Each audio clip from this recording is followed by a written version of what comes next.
Merci Saint-Esprit ce matin.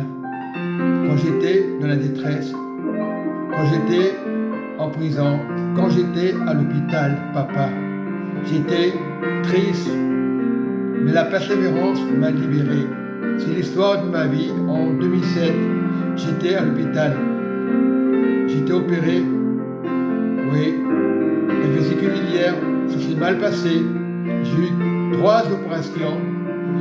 Et une opération qui a duré 5 heures. Après 2 heures et 1 heure, j'avais des cailloux. J'étais entre la vie et la mort. Et je me rappelle que mon épouse venait à l'hôpital et Dieu m'avait révélé une révélation. Le Psaume 10, verset 16. Je disais dans mon cœur, Jésus est roi toujours à perpétuité. Les nations sont exterminées de son pays. Tu entends les vœux de ceux qui souffrent, ô Seigneur Jésus. Tu affermis leur cœur, tu prêtes l'oreille pour rendre justice à l'orphelin et à l'opprimé. C'est une prière de délivrance et je parle avec le cœur. Lorsque ça ne va pas, ce n'est pas une question de religion. Lorsque ça ne va pas, on crie à Dieu et Dieu l'entend. Il connaît ton caractère. Il sait quand tu es énervé, il connaît ton cœur. Ce n'est pas un jugement, ce n'est pas un péché. L'humain est toujours capricieux, énervé. Qu'est-ce que je vais faire de la vie? Est-ce que je veux vivre? Quelqu'un qui est dans la détresse, il dira, est-ce que Dieu existe? Il sait que Dieu existe. Et j'ai dit, et j'encourage tous les croyants de la terre, afin que lorsque ça ne va pas, le Psaume 10, verset 16, Jésus est roi à toujours, à perpétuité. Si vous savez que l'Éternel est Jésus, il est Jésus. Les nations, on parle de tout le monde, sont exterminées de son pays. Il parle des méchants. Ceux qui ne se confient pas à l'Éternel sont exterminés du pays. C'est ça le problème.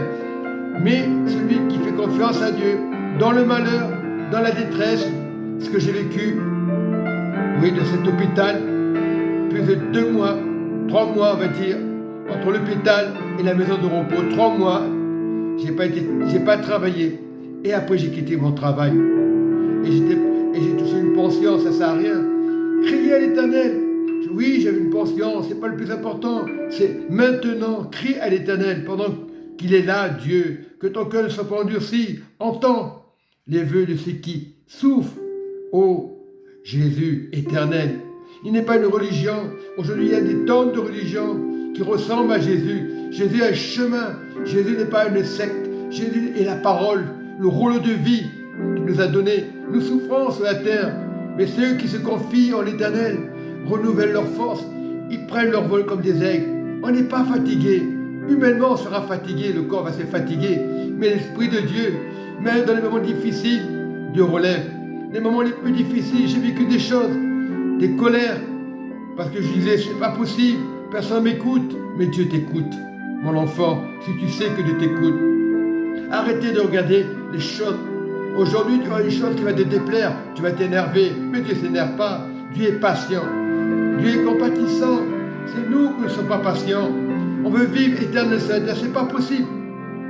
La seule vie que Dieu nous donne, c'est la foi. C'est la foi qui guérit. Beaucoup disent, je n'ai pas été miraculeux, je suis toujours dans les mêmes problèmes. Dieu n'est pas un problème, c'est une question de foi du royaume de Dieu.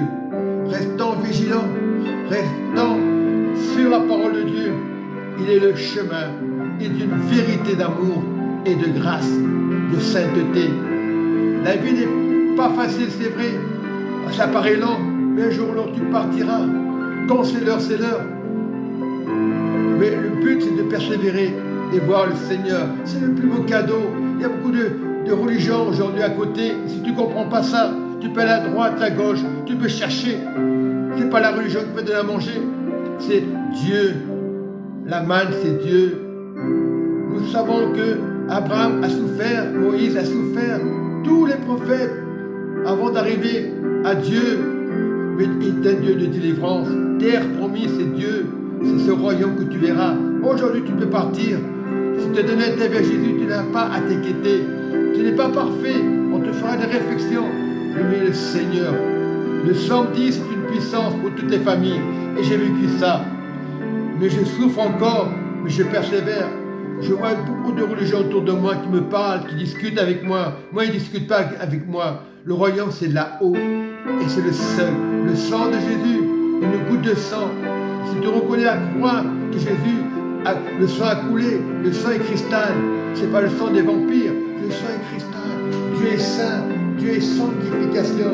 Mais on veut des projets et des projets. Les personnes travaillent, les couples travaillent, mais pour la gloire de Dieu. Et je prie, mon future épouse, qu'elle arrête de travailler, qu'elle arrête de faire des soucis pour moi. Elle me parle, je fais plus de soucis que moi. Moi je dis arrête, elle me dit, il faut regarder à Dieu. Non, une femme c'est sensible, mais il faut aimer la femme, il faut la comprendre. Souffrir ensemble pour le bonheur et pour le royaume de Dieu, c'est important. Soyez bénis, amen et amen.